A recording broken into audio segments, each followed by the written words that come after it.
আসসালামু আলাইকুম। আজকে খুবই গুরুত্বপূর্ণ একটা কাজ আমরা করব, যেটা এই ভিডিওর মাধ্যমে আপনাদের সঙ্গে শেয়ার করব।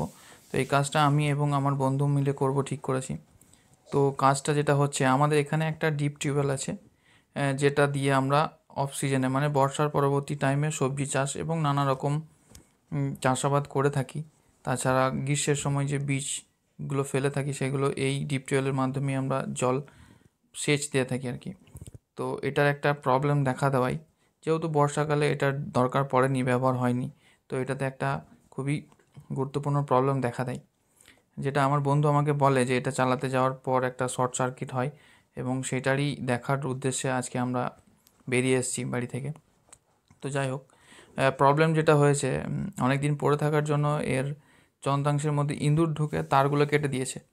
এবং সেটা ঠিক করার আগেই যখন আমার বন্ধু এটা লাগাতে যায়, তখন সেখানে একটা শর্ট সার্কিট হয় এবং কিছু তার পুড়ে যায়। তো সেটা দেখতেই পাচ্ছেন, এত বড় একটা যন্ত্রাংশ, নানা দিকে নানাভাবে তার ছড়িয়েই থাকে। তো আমরা যেটা দেখলাম যে সমস্ত তার মোটামুটি একটা জায়গায় সমস্ত তার আর কি খুবই ভালোভাবেই পুড়ে গেছে চারিদিক থেকে। তো আমরা এসে প্রথমে সেগুলোকে ভালো করে পরিষ্কার করলাম এবং ব্ল্যাক টেপ দিয়ে যতটা রিকভার করা যায় সেটা রিকভার করলাম, এবং যেগুলো হলো না সেগুলোকে তার জয়েন্ট করে আবার নতুন করে জয়েন্ট করলাম। এবং যেহেতু আমরা প্রপার মিস্ত্রি নই এসব কাজের দিক থেকে, কিন্তু জানা আছে তাই করার জন্য এসেছি, কিন্তু প্রপার মিস্ত্রি যেহেতু নয়, আমাদের বুঝতে একটু হলেও টাইম বেশি লাগছে। টাইম বেশি লাগলেও অনেকক্ষণ ধরে ভালোভাবে বোঝার পর আমরা সিদ্ধান্ত নিই যে সবার আগে একটা একটা করে দেখে দেখে তারগুলোকে জয়েন করা হোক, তারপর পরবর্তীতে ডিসিশন নেওয়া যাবে কোথায় কী হচ্ছে। এবং এটা হচ্ছে পুরো এই প্রকল্পের যে কাজ, সেটা দেখতে পাচ্ছেন ডিপ টিউবওয়েল, এটা বাইরের দিক থেকে এর দৃশ্য। তো তারপরে আমি বাইরে চলে এলাম, আমার বন্ধুদেরকে বললাম ভিতরে তোমরা ঠিক করো। বাইরের যেহেতু ট্রান্সফরমারের কাছে ফিউজটা উড়ে গেছিলো, তো ওটা বাঁধার জন্য আমি বাইরে এলাম। এবং দেখতেই পাচ্ছেন কতটা উপরে উঠতে হচ্ছে, এবং অনেকটা রিস্কি একটা ব্যাপার কাজ, যেহেতু ইলেকট্রিকের কাজ ঠিকঠাক না ভাবে সাবধানতার সঙ্গে না করলে বিপদ হয়ে যেতেই পারে যে কোনো সময়। তবু কাজ তো করতেই হবে, তো সাবধানতা অবলম্বন করে করলাম। আপনারাও এখানে এসব কাজ করার আগে যথেষ্ট সাবধানতা অবলম্বন করবেন, শুধুমাত্র ভিডিও দেখেই করতে চলে যাবেন না।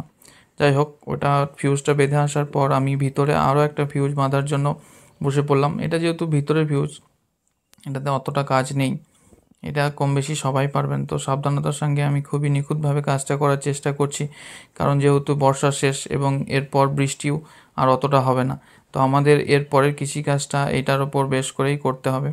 তো যতটা ভালোভাবে পারা যায় কাজটা করার চেষ্টা করছি। এবং দেখুন, আমি এই 3টে ফিউজকে পরপর লাগিয়ে দিচ্ছি, এবং এবার একটা ট্রাই নিয়ে দেখব যে আমরা কতটা কাজটা কমপ্লিট করতে পারলাম। যাই হোক, তারপর সব কিছু লাগানোর পর আমি যেই জাম্পারটা তুললাম, দেখলাম কাজ খুব একটা হচ্ছে না। এবং কেন হচ্ছে না তারই কারণ বের করার জন্য বাইরে এলাম, এবং জাম্পারটা তুলে ভালো করে নামিয়ে আবার ট্রাই করে দেখলাম যে কী সমস্যা হচ্ছে। এবং তারপরে আবার ভিতরে এসে ট্রাই করে দেখলাম, কিন্তু না, সেই সেম রেসপন্স, কোনো রকম কাজ হচ্ছে না। তো কী প্রবলেম হয়েছে সেটা বুঝতেই পারছিলাম না। অনেকক্ষণভাবে দেখার পর আমরা বুঝতে পারলাম যে জাম্পারের যেই তারটা কানেকশান থাকে সেইটা ঠিকঠাকভাবে লাগছে না জাম্পারটা ওঠানোর পরেও। তো মেন প্রবলেম হচ্ছে এইটাই। তো এটা অনেকক্ষণ ধরে চেষ্টা করার পর আমরা লাগিয়ে রাখার ট্রাই করছি, কিন্তু হচ্ছে না, যেহেতু প্রবলেমটা অনেক বড়। তো আমরা সিদ্ধান্ত নিই যে আমাদের ইলেকট্রিক ডিপার্টমেন্টের মিস্ত্রিকে ডাকবো, কিন্তু ওনারা আস্তে আস্তে তো অনেক দেরি হয়ে যাবে। তো যাই হোক, আরও ভালোভাবে লাগানোর পর আমার বন্ধু আরেকবার ট্রাই করে দেখছে যে ভিতরে কোনো রকম সমস্যা আছে কি না। তো টেস্টার দিয়ে চারিদিকে ট্রাই করে দেখছে যে কারেন্ট আছে অথচ চলছে না, এরকম যদি হয় তো তার মতো ব্যবস্থা না হবে। যাই হোক, অনেকক্ষণ চেষ্টা করার পর আমরা ঠিকভাবে পারলাম না, এবং পরবর্তীতে আরও একবার ট্রাই করে দেখলাম, কিন্তু প্রবলেমটা সেম, কোনো রেসপন্স করছে না মেশিন। তারপর আমরা ডিসিশন নিই যে আমাদের পাড়ারই একজন বড় ভাই যে এই ইলেকট্রিক কাজ জানে, তো তার সঙ্গে একটু আলোচনা করে দেখা যাক, বা তাকে পারলে ডেকে নিয়ে আসা যাক। যাই হোক, তার কাছে গেলাম এবং তাকে ডেকে নিয়ে এসে সে প্রবলেমটা বলল কোথায় কী হয়েছে। তারপর সেটা ঠিক করে আমরা আর একবার স্টার্ট দিলাম, আর আলহামদুলিল্লাহ আমাদের কাজটা কমপ্লিট হলো, এবং এই দেখতেই পাচ্ছেন সুন্দরভাবে পানি বেরিয়ে এলো। তো প্রায় অনেকক্ষণ মেহনত করার পর আমরা কাজটা কমপ্লিট করতে পারলাম।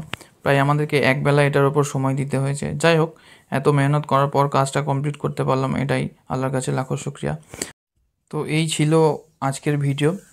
আপনারা সবাই আমার জন্য দোয়া করবেন। আসসালামু আলাইকুম।